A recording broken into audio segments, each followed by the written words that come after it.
What part of the Alabama you from? Well, I moved to a town called Monroeville, Alabama, in 1969, 70, somewhere in there. I was 5 years old, and that's where I went to grade school, middle school, and then in '79 we moved up to North Alabama to a town called Geraldine, not far from Fort Payne. That's where my mom grew up, and it worked out that we could live there. My dad traveled all over the state selling farm equipment, so we could kind of live wherever. And so that's where I went to high school. I went to junior college up there, Sand Mountain area is what that's called. So I went to junior college in Boaz at Snead State, and played around that area constantly, you know. And in let's see, 1987, I got an offer to join a great band out of Birmingham called Split the Dark. And Split the Dark is what brought me to Birmingham. And I played with those guys a couple of years, and then, you know, on and on. And Who's in Split the Dark? With Split the Dark at that time, it was Mark Phillips, Tommy Calton, Eddie Usher, David James on drums. And what an incredible experience for me, because I had grown up a fan of Hotel, which was the band that they were previously, because I used to hear them on the radio, and I had seen them play at like some of the fraternity gigs at colleges and stuff like that. I used to really try to see as much live music as I could, so that was a big deal for me to be asked to join Split the Dark. Yeah. Plus, if you come into the big city. Yeah, man. Well, you know, in the mid-'80s, there was a scene. There was an absolutely a scene in Birmingham. A lot of places to play. Loads of great musicians, great singers, great players. Just, wow, man. It was so much fun. It was a great time. Yeah. How did you form Brother Kane? Well, I had the idea to put Brother Kane together in early 1990. I had been in a couple of other bands after Split the Dark that had some kind of record company dealings, and I was observing and trying to learn as much as I could. And I mean, at that time, man, it just felt like anybody could get a record deal, or everybody was getting one. So I was just like, well, hey, man, I'm gonna put my own band together and see if I can get one of those. Like, that was the be-all, end-all, was to get a record deal. And you know, I put the band together with guys that I had met in the scene there in Birmingham. And the lineup of the band evolved a little bit between 90 and 91. And in the spring of 92, it kind of solidified. We had gotten a development deal from Virgin Records and kept writing some more songs. And so we went to LA that summer and made our album. And then it came out the following year. And that summer of 93 is when our first single, Got No Shame, started to happen. Okay, and how did that change life for you? Well, just, you know, it changed it in a lot of ways, man. You know, we kind of started living on the road. That old adage of be careful what you wish for, because you just might get it. Well, that's, you know, that's what happened. And we felt like we had to stay on the road to try and build our fan base. We were fortunate to be getting a lot of radio airplay, so we felt like we needed to go to those cities where those stations were playing it. We got offered some pretty big tours. We toured with Aerosmith and Robert Plant. We toured with Lynyrd Skynyrd and Bad Company. So, you know, and there wasn't a lot of let up. We had 3 singles on that first album, then we followed that up 2 years later with another album. So for the bulk of the 90s, man, we were definitely road dogs. Definitely. Okay. How'd that evolve to where you went out with Thin Lizzy?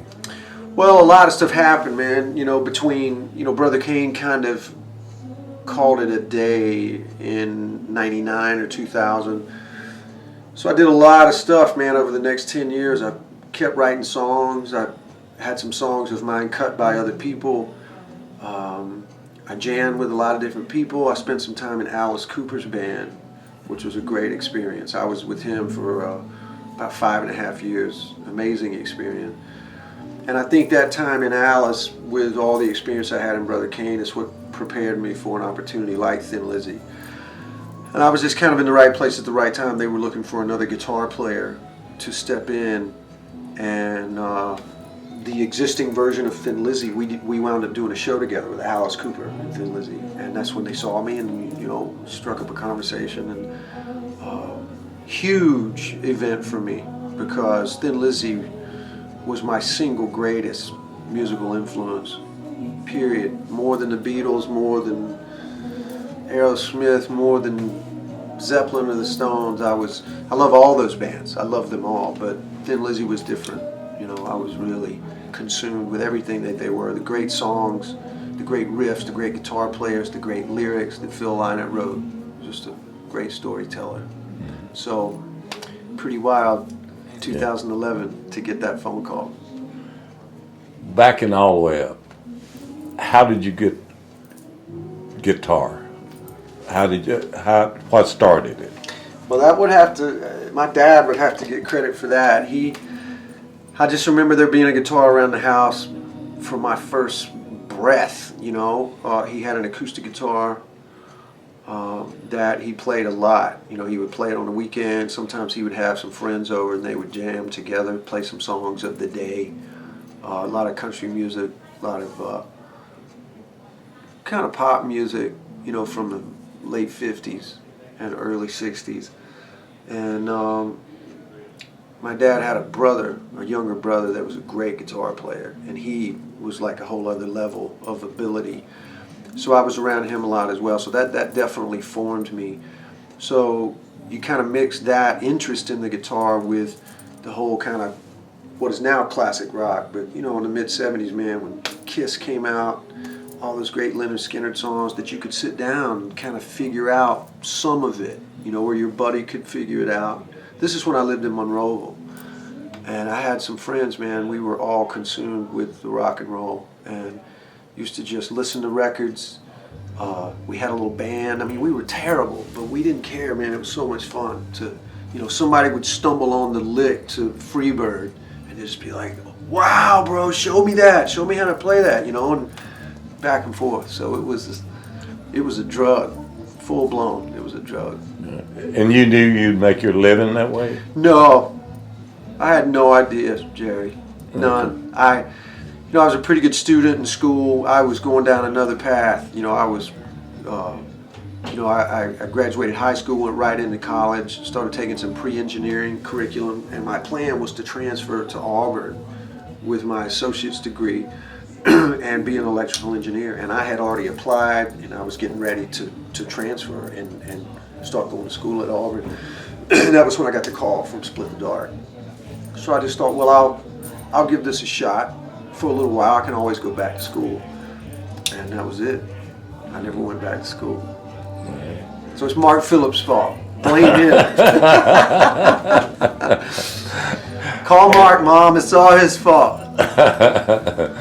You know, one of the radio stations, there's a recording somewhere that called looking to you and talked to your mother on the air. Oh, and wow. She was just absolutely great. You know, I have a vague memory of that. Yeah.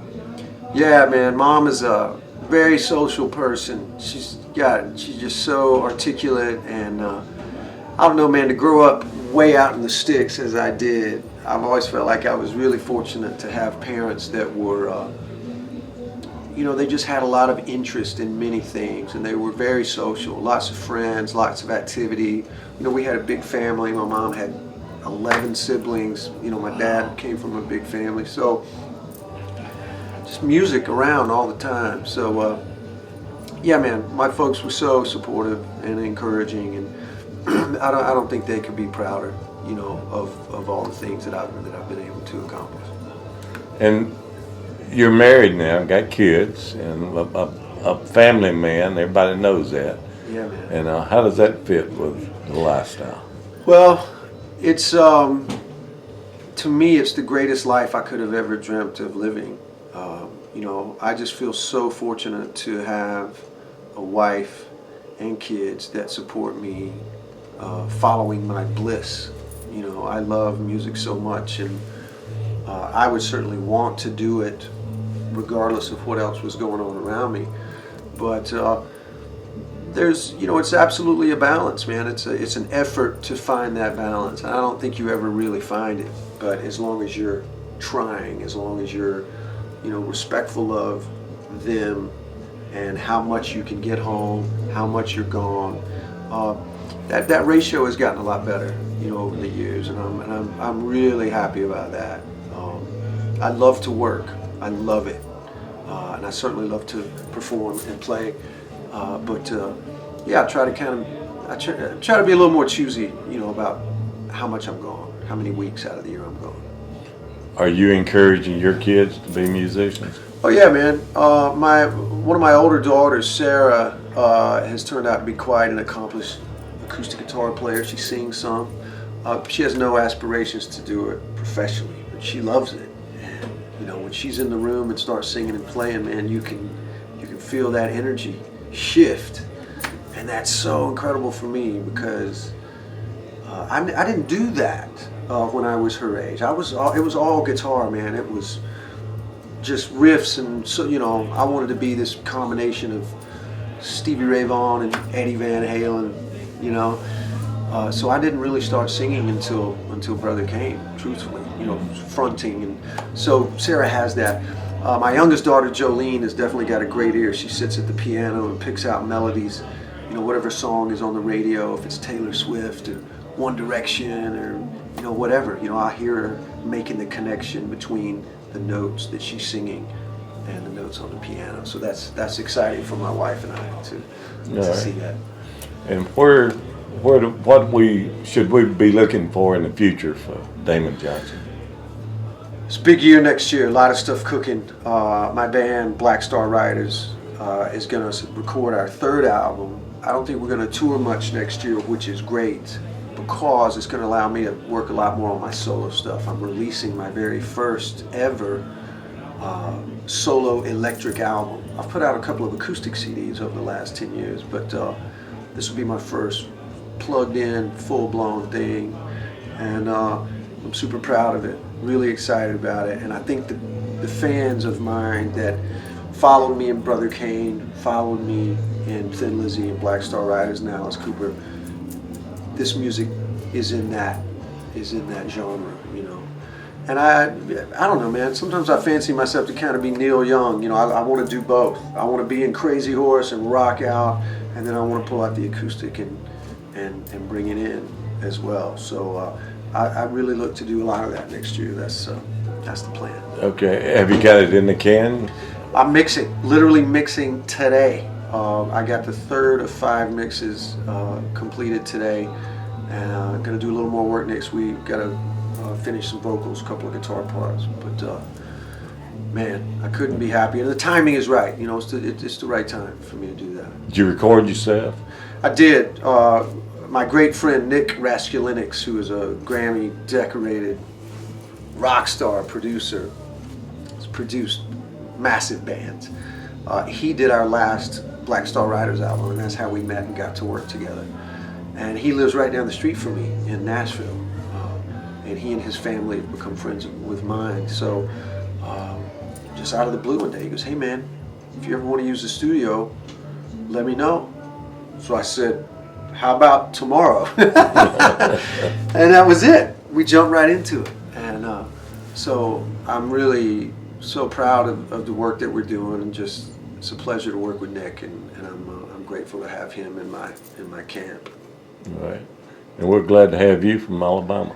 Brother, this has been so cool talking with you. It's exciting for me to be back here in Alabama. I cannot come here enough. I wish I could get here more often.